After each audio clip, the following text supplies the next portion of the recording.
Elias Thorne had been a silent fixture in Providence Pines for 67 years, a testament to enduring residency that few could match. He'd lived in his grandmother's rambling pre-war house across the street for 5 years as a child, a period he fondly recalled as an idyllic, unburdened chapter, before his parents secured their own modest slice of what was then considered burgeoning suburban heaven. He'd witnessed the entire metamorphosis of the neighborhood, from sleepy, unpaved streets where children played stickball until the streetlights hummed on, their shouts mingling with the scent of freshly cut grass, to the meticulously manicured, imposing gated community it stood as today. The grandiose, often malfunctioning gates, the perfectly emerald lawns devoid of a single dandelion, the precisely aligned, uniformly black mailboxes, the unvarying desert sand exterior paint schemes, the quiet hum of garage doors that dared not creak. They were all the painstakingly orchestrated handiwork of the Providence Pines Homeowners Association, or the HOA, as it was more commonly, and often with a deeply ingrained sigh, known. For nearly 2 decades, Elias had endured their ever-expanding, increasingly intrusive list of petty decrees. He'd submitted quarterly requests to trim his perfectly sculpted boxwood hedges, always ensuring they conformed to the precise 36-inch height limit. He'd repainted his house every 5 years, never deviating from the prescribed shade of desert sand, even though he privately yearned for a soft robin's egg blue. He dutifully planted only the approved species of hybrid tea roses in his front beds, despite his preference for the more robust, less fussy native varieties. He'd even gone so far as to replace his perfectly functional, albeit slightly noisy, garage door opener to adhere to the strict, almost obsessive mandate for silent operation. He'd grumbled under his breath, a low, rumbling protest that only his late wife Eleanor would have recognized as his true opinion. He'd let out exasperated sighs that spoke volumes of his internal debate between conformity and rebellion. And he'd certainly questioned the fundamental sanity of some of their rules, like the bizarre edict forbidding bird feeders that could attract undesirable avian species, which Elias translated as any bird larger than a robin. But in the end, driven by a deep-seated desire for peace and a lifetime habit of avoiding unnecessary confrontation, he'd always complied. Elias was, at heart, a man who cherished the quietude of his home and the predictable rhythm of his days. A widower for 10 years, the silence in his once vibrant home was sometimes deafening, but he found profound solace in the methodical tending of his sprawling garden, the rich, warm crackle of his beloved classic rock records echoing softly from his study, and the quiet, predictable rhythm of his well-ordered life. He believed inherently in order, a structured existence that brought calm, but he did not, under any circumstances, believe in oppression. He understood the practical necessity for certain foundational rules in a shared community: safety, shared maintenance, basic civility. But he drew the line, with a firm, almost invisible resolve, at dictatorial micromanagement that sought to erase individual identity and personal expression. That line, he would soon discover, not only ran directly through his perfectly manicured front lawn, but was about to become the very battleground for his spirit. The instigation was innocent enough, a small, vibrant spark that would ignite a much larger conflagration. His granddaughter, Lily, a bright-eyed, perpetually curious 6-year-old with a penchant for vivid colors and fantastical creatures, had given him a ceramic garden gnome for his 75th birthday. It wasn't just any gnome. It was a cheerful, stout little fellow with a vibrant, almost luminescent red pointed hat that seemed to defy the natural aesthetic guideline, a bushy white beard that fanned out like a cloud, and a tiny, delicately painted fishing rod, poised as if about to cast a line into his bird bath. It was a gift she'd picked out herself after much earnest deliberation and excited whispers in a dusty, eclectic antique shop that smelled faintly of old books and lavender. Elias, touched deeply by her innocent thoughtfulness and the sheer, unadulterated joy radiating from her as she presented it, its small ceramic weight feeling monumental in his palm, placed it proudly near his gleaming copper bird bath, nestled amongst his prize-winning, meticulously pruned hydrangeas. It was a small splash of vibrant color, a touch of gentle, almost defiant whimsy that brought an unexpected, quiet smile to his face every single morning as he nursed his first cup of Earl Grey tea on the porch, watching the sunrise filter through the carefully spaced pine trees. Precisely 1 week later, with the kind of predictability that could only be described as chilling, the dreaded formal letter arrived from the HOA. It was printed on thick, cream-colored stationery, exuding an aura of undeniable, almost suffocating authority, bearing the imposing, if somewhat pretentious, crest of Providence pines, a stylized pine tree prominently displayed over crossed golf clubs. Elias recognized the return address instantly and felt a familiar, unpleasant knot of apprehension tighten in his stomach. The letter, typewritten with unnerving precision, its font formal and unforgiving, cited Section 4.3b of the Community Guidelines. All exterior ornamentation must be natural in appearance and consistent with the established aesthetic of the community. Artificial, whimsical, or brightly colored lawn decorations are strictly prohibited. Attached to Elias's mild indignation that quickly morphed into simmering annoyance was a blurry, grainy photo of the gnome, clearly taken surreptitiously from the street, a stark black and white indictment of a small red hat. Elias scoffed, letting out a short, incredulous laugh that tasted faintly of bitterness. A gnome? Whimsical? It was a harmless piece of painted ceramic, a cherished child's gift, a beacon of simple joy in a sea of beige conformity.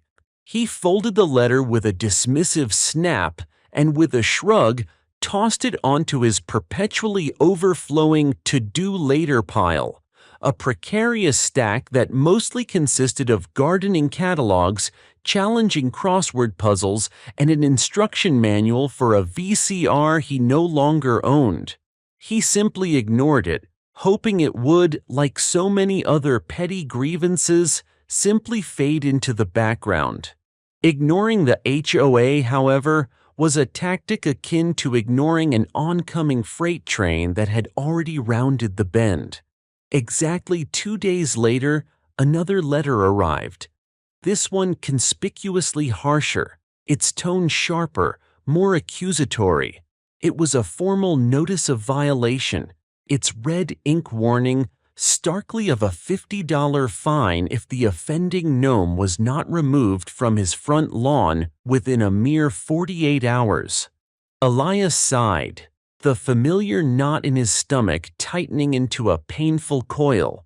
He considered, for a fleeting pragmatic moment, simply moving the gnome to his backyard, out of sight, where it could continue to bring him quiet pleasure without drawing the relentless ire of the self-appointed neighborhood arbiters. He could still see it from his kitchen window, still appreciate its quiet charm. But then he looked out his living room window, past the perfectly manicured hedges, at the gnome's placid, smiling face, its tiny fishing rod forever poised, And he thought of Lily, her earnest, expectant eyes, her tiny hand clutching the wrapped gift, her joyous squeal as he unwrapped it. This wasn't about the gnome anymore. It was about something far more fundamental, a principle. It was about an overreaching, petty authority trying to dictate not just property aesthetics, but personal joy, deeply held sentiment, and the very spirit of individual expression. This was where his decades of quiet compliance ended, and a new, steely resolve of defiance began. He didn't just ignore it this time. He engaged. Elias Thorne, a man who had once, in his younger, more politically active days, drafted eloquent, persuasive letters to his local newspaper about municipal policy, now found himself dusting off his antique Remington manual typewriter, its keys still clacking with satisfying authority. He meticulously loaded a fresh sheet of thick, high-quality paper. He penned a polite, yet undeniably firm letter back to the HOA board. He argued with carefully chosen words, every comma and semicolon precisely placed, that the gnome was not merely an ornamentation, but a cherished gift, a piece of profound sentimental value inextricably linked to his granddaughter. He asserted that it hardly constituted a blight on the neighborhood's overall aesthetic, which he subtly implied was verging on bland homogeneity. In fact, he ventured, with a touch of polite audacity, a touch of genuine innocent whimsy might enhance the community, adding much-needed character, warmth, and a sense of inviting playfulness, rather than detract from its rather sterile, uniform, and frankly, somewhat soulless appearance. He even appended a short, well-reasoned paragraph citing an obscure online article he'd found on the psychological benefits of playful, unexpected elements in one's immediate environment, a nod to his intellectual curiosity. The reply he received, delivered by a grim-faced HOA intern, was predictably curt, dismissive, and devoid of any empathy. Rules were rules, it stated, with an unyielding finality etched into every word, and the fine would be levied regardless of his sentimental attachments or unsubstantiated psychological theories. The tone was clear: conform or suffer the consequences. The next day, Elias did not remove the gnome. He did something far more audacious. He drove his old, well-maintained Ford pickup truck, its engine rumbling with quiet determination, to the largest, most comprehensive garden store within a 50-mile radius, bypassing his usual small nursery. He didn't just buy one gnome, he bought 20. An eclectic, diverse collection. Big ones, small ones, gnomes with miniature shovels tucked into their belts, gnomes with tiny lanterns held aloft, gnomes playing tiny ceramic accordions and flutes, gnomes reading tiny ceramic books, their spectacles perched precariously on their noses. He even found one that looked remarkably like a miniature, perpetually surprised version of his deceased, equally stubborn neighbor, old Mr. Henderson. He spent the entire afternoon arranging them meticulously along the entire edge of his front lawn, a grand, colorful parade. They were nestled strategically among his prize-winning hydrangeas, peeking out from behind his vibrant azaleas, and even emerging from behind a particularly robust rose bush, their cheerful painted faces gazing out at the street. It was no longer just a gnome. It was a cheerful, silent army, each little ceramic face seemingly radiating a quiet, stubborn defiance that mirrored Elias's own. The reaction from the HOA, spearheaded by its imperious president, Mrs. Evelyn Davenport, was immediate, visceral, and volcanic. Evelyn, a woman whose entire identity, indeed her very sense of self-worth, seemed inextricably linked to the rigorous adherence to the most minuscule of minutiae, a self-appointed, self-righteous guardian of Providence Pines's elevated standards and refined aesthetic, saw Elias's actions not just as a transgression, but as a direct, personal, and utterly unacceptable challenge to her unassailable authority. Her normally perfectly coiffed silver hair seemed to bristle with indignation, and her thin, pursed lips often twisted into a sneer when Elias's name was even whispered in her presence. Her carefully constructed world of ordered perfection was being shattered by a cascade of ceramic hats. Another letter arrived, this one arriving via certified mail, its official stamp a symbol of their growing desperation, threatening a punitive $100 daily fine for each gnome. The total daily fine now amounted to an astronomical $2,000, a sum designed to be utterly unmanageable, to financially cripple, and ultimately to break him. It was meant to be the final crushing blow. But Elias Thorne was not a man to be broken. He was a man of quiet patience, a keen observer, and a methodical, almost academic thinker. He had faced down corporate bureaucrats in his past career and understood the power of procedure. Armed with a legal pad, a well-worn, dog-eared copy of Black's Law Dictionary that he'd bought decades ago during a brief misguided flirtation with law school, and an inexhaustible supply of freshly brewed Earl Grey tea, he began to dissect the Providence Pines Community Guidelines. This wasn't a cursory glance. This was an exhaustive, forensic academic pursuit. He read every word, every clause, every subsection, cross-referencing definitions, noting even the slightest punctuation irregularities, and dissecting sentence structures for hidden meanings or unintended ambiguities. He highlighted contradictions, circled contradictory statements, and underlined embarrassingly vague phraseology. He discovered, to his growing delight and strategic amusement, that the HOA's rules, while extensive and seemingly all-encompassing in their attempt to dictate every aspect of resident life, were also riddled with logical loopholes, glaring inconsistencies, and poorly defined language, often a direct result of being hastily drafted by individuals more concerned with absolute control than legal precision. The more he read, the more cracks he found in their seemingly impenetrable fortress of rules. His first formal counteroffensive involved a rarely invoked, almost forgotten clause. Section 7.2a, concerning temporary seasonal displays. The clause, originally intended as a concession for traditional Christmas lights and Halloween decorations, stated that such displays were permissible for up to 6 weeks within their designated season, provided they were removed promptly thereafter.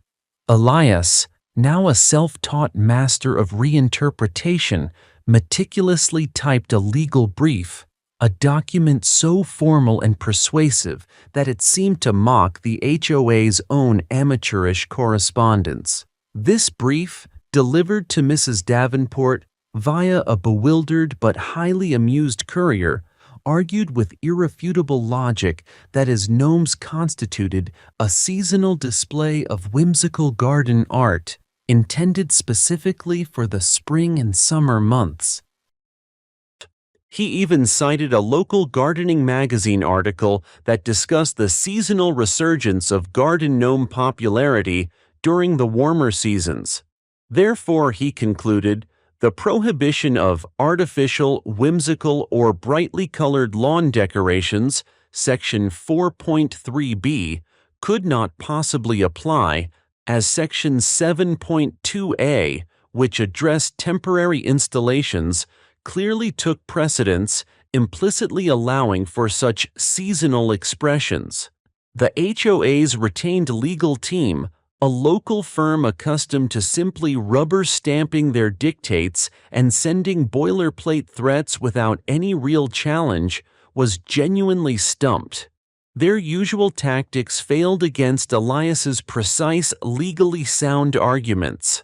They sent back a convoluted, jargon-laden response, desperately attempting to redefine temporary and seasonal, and arguing that gnomes did not, in any conventional sense, constitute a traditional seasonal display like a Christmas tree. Elias, however, was already 2 steps ahead.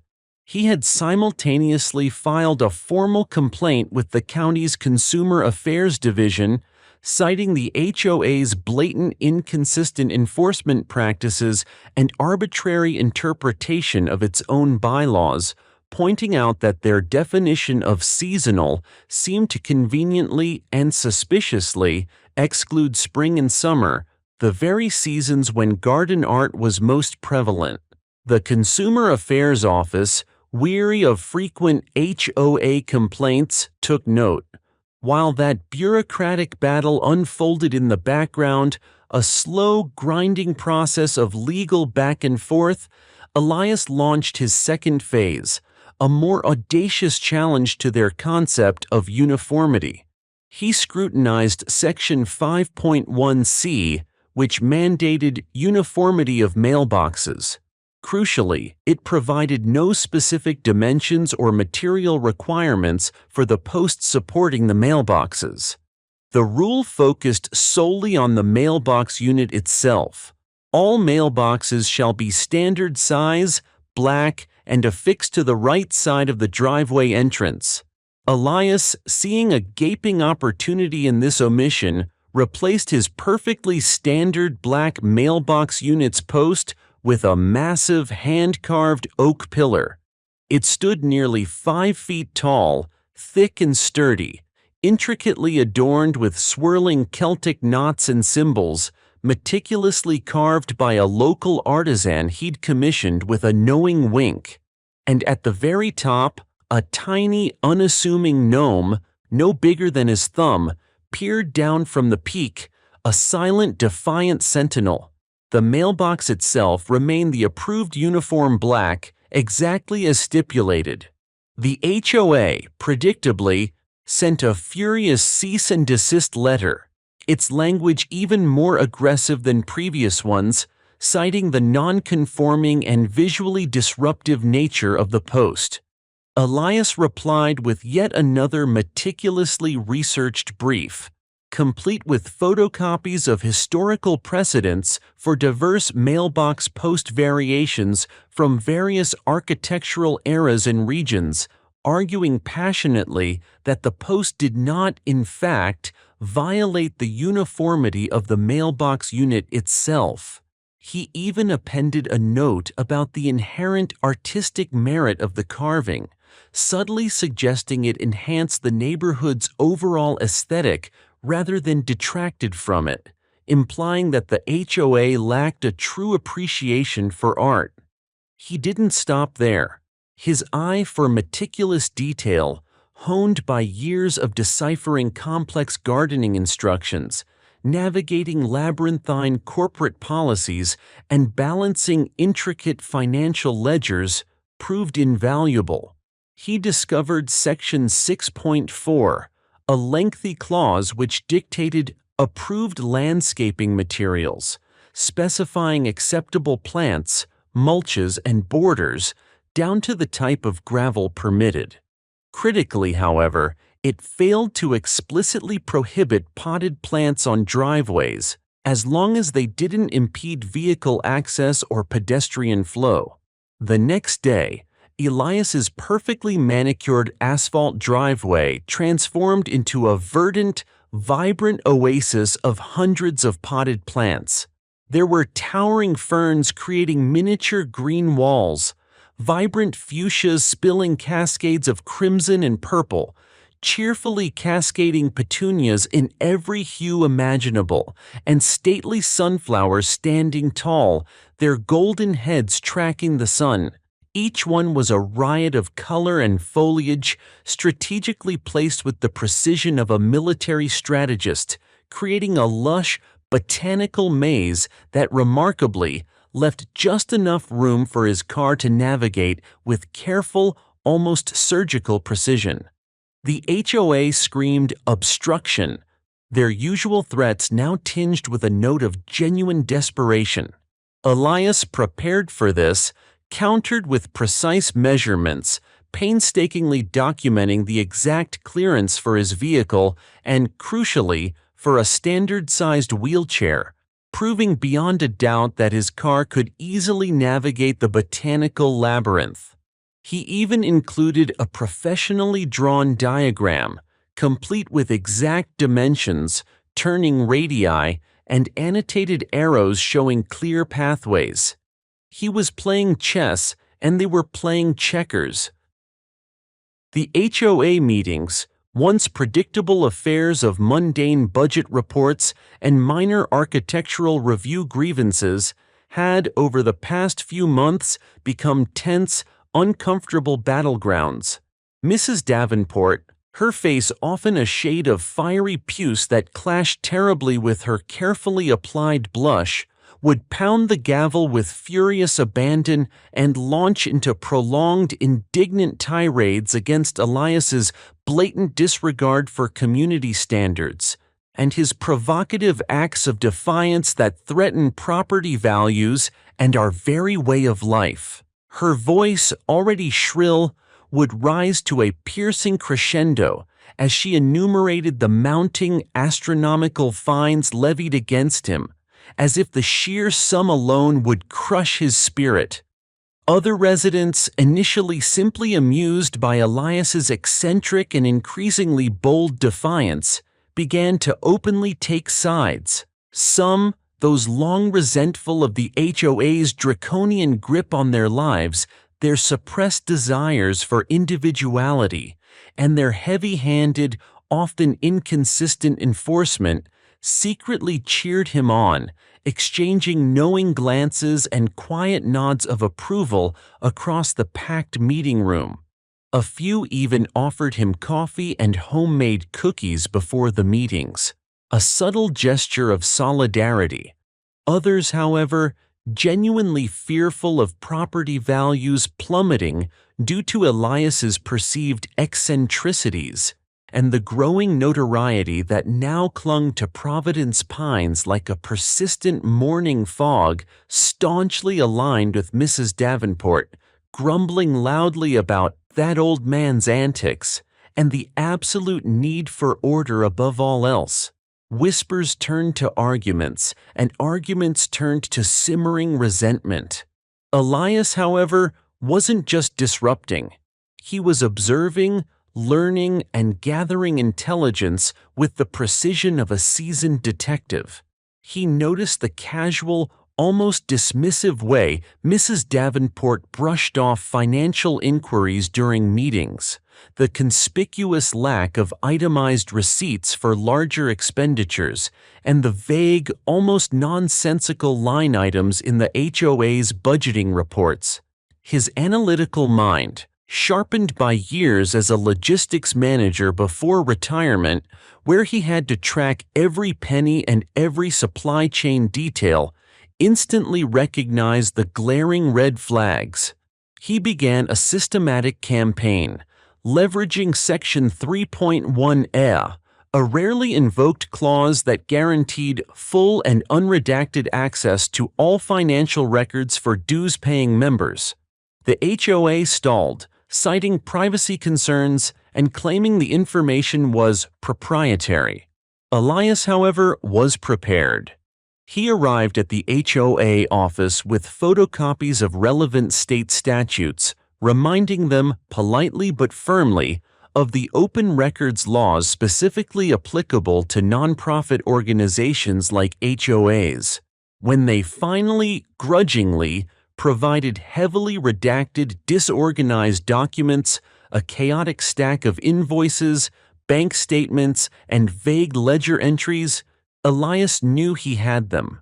With the invaluable help of a retired accountant friend named Martha Dubois, a sharp-witted woman who had a formidable reputation for forensic-level attention to financial detail, they meticulously cross-referenced every single transaction. They worked late nights over stacks of papers, hunched over his dining room table, fueled by Elias's endless coffee and Martha's pragmatic skepticism, uncovering a shocking pattern of questionable expenditures, outrageously lavish board appreciation dinners at exclusive country clubs, often billed to the HOA as community engagement events, suspiciously high fees paid to a landscaping company subtly revealed to be owned by Mrs. Davenport's habitually unemployed nephew, a company that coincidentally provided minimal service, and a significant unexplained surplus accumulating year after year in a nebulous community beautification fund that never seemed to result in any actual visible beautification projects beyond a few new petunias at the main gate. The money, it became clear, was enriching the board, not the community.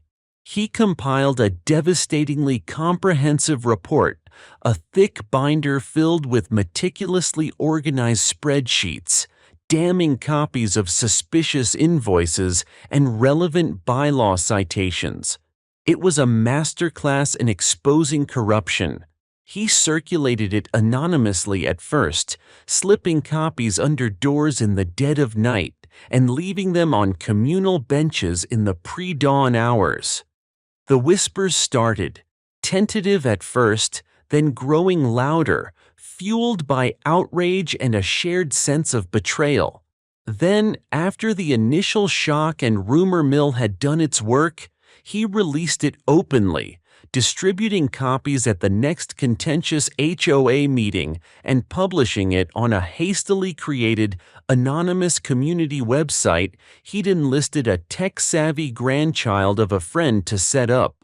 The report outlined in stark, undeniable detail how their monthly dues were being mismanaged, how the arbitrary fines levied for minor infractions were directly contributing to a personal slush fund for the board members, and how the entire system was built on a foundation of cronyism, self-enrichment, and a blatant disregard for fiduciary duty. The initial amusement among some residents turned to outright outrage, a palpable shift in the community's sentiment. The lingering fear of property values potentially plummeting was now completely overshadowed by the fury of financial exploitation and a deep, seething sense of betrayal.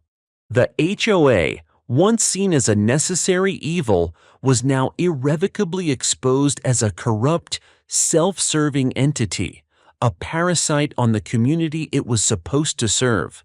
The gnomes, which had been the unlikely, whimsical spark that ignited this quiet revolution, now served as an enduring, powerful symbol of defiance and a rallying cry for change. People, emboldened by Elias's unwavering courage and the growing unrest, began to subtly, then more overtly, place small, innocuous decorations in their own yards. A tiny ceramic squirrel here, a birdhouse painted a slightly unapproved shade of blue there, a whimsical wind chime that tinkled merrily in defiance of the HOA's somber silence.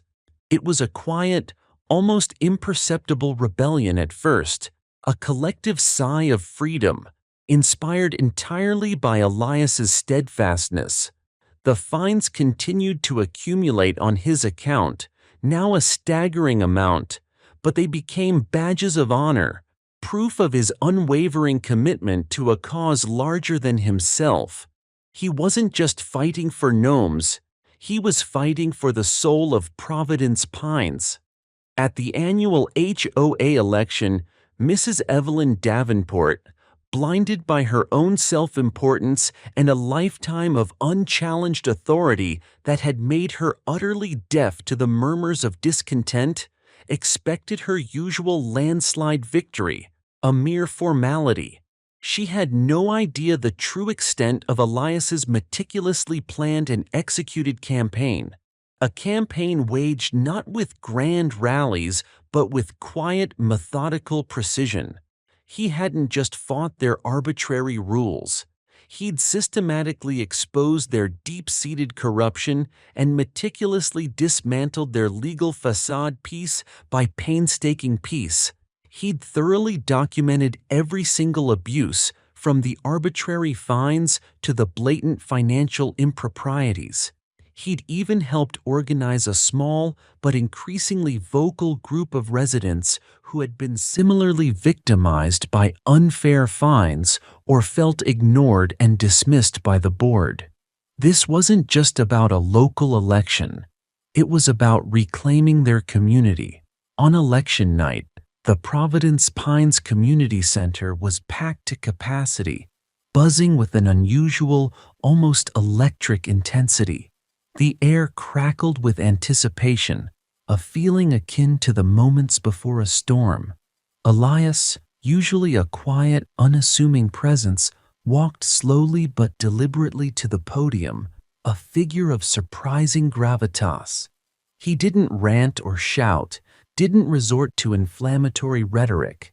His voice, though soft and calm, carried an undeniable authority, the quiet strength of a man who held all the facts. He simply presented his findings, calmly, methodically, with printed evidence projected onto the screen behind him. Crisp spreadsheets showing the undeniable discrepancies in the budget, damning copies of official letters detailing the complete lack of due process in fine collections, and irrefutable proof of their blatant disregard for their own bylaws. He talked about the true spirit of community, about respect and fairness, about shared values that had been eroded by the current board's self-serving agenda, about the importance of transparency and accountability in those entrusted with leadership. He ended his concise, powerful address by saying, "This isn't about gnomes. This isn't about paint colors or mailbox posts. This is about something far more fundamental. This is about what kind of community we want to live in. Do we want one dictated by petty tyranny and hidden agendas, where individual expression is stifled and trust is eroded? Or do we want one built on mutual respect, genuine transparency, and shared governance, where every resident has a voice and their contributions are valued?" The silence that followed in the room was deafening, a thick, palpable weight of collective realization. Then, slowly at first, a ripple of applause began in the back rows, tentative, uncertain, but quickly, with increasing fervor and conviction, it swelled, spreading through the entire room, a thunderous ovation. Not from everyone, perhaps, as some still clung to the old guard, but from enough to tip the scales, enough to shift the tide decisively and irrevocably. When the votes were meticulously tallied, the results sent a shock wave through the room, a collective gasp followed by murmurs of disbelief from the old guard and cheers from the newly emboldened residents. Mrs. Davenport lost her seat by a significant margin. Her reign of iron-fisted control abruptly ended. The entire old guard, complacent and utterly out of touch with the community's true sentiment, was decisively voted out, replaced by a slate of new candidates. A new board, composed of residents who had long felt voiceless, including Elias's trusted accountant friend, Martha Dubois, and a young, dynamic lawyer who had been deeply inspired by Elias's principled stand, was elected by an overwhelming majority, ushering in a new era for Providence Pines. The first order of business for the new board was swift, comprehensive, and decisive. They immediately initiated a full, transparent review of the entire Providence Pines community guidelines, starting with a series of public forums to gather resident feedback, something previously unthinkable. Section 4.3b, the infamous clause about whimsical ornamentation that had started it all, was one of the very first to be amended, rewritten through a collaborative process to allow tasteful and limited personal expressions of garden art, as long as they do not constitute a public nuisance or overtly conflict with neighborhood standards, giving residents the freedom they craved. The exorbitant, arbitrarily levied fines were retroactively waived for all residents who had been unfairly penalized, and a full, transparent forensic audit of the HOA's finances was immediately initiated, with promises to recover any misappropriated funds. Mrs. Davenport's nephew, naturally, lost his lucrative yet inefficient landscaping contract, which was promptly open to competitive bidding. As for Elias, his lawn remained a joyous, vibrant spectacle of ceramic gnomes, now joined by a few playful fairies, a family of colorful ceramic mushrooms, and even a small, beautifully crafted miniature lighthouse he'd acquired, its tiny light blinking softly at dusk. Lily would visit often, her bright eyes scanning for new additions, her pure laughter echoing through the once stifled, now truly liberated air of Providence Pines. The neighborhood, once a uniform beige, began to subtly blossom with touches of individuality. A uniquely painted birdhouse here, a creatively designed planter there, a colorful wind spinner catching the breeze. The spirit of the community, long suppressed under the weight of conformity, began to truly flourish, vibrant and free. Elias Thorne hadn't just stood his ground against a tyrannical HOA. He had done something far more profound.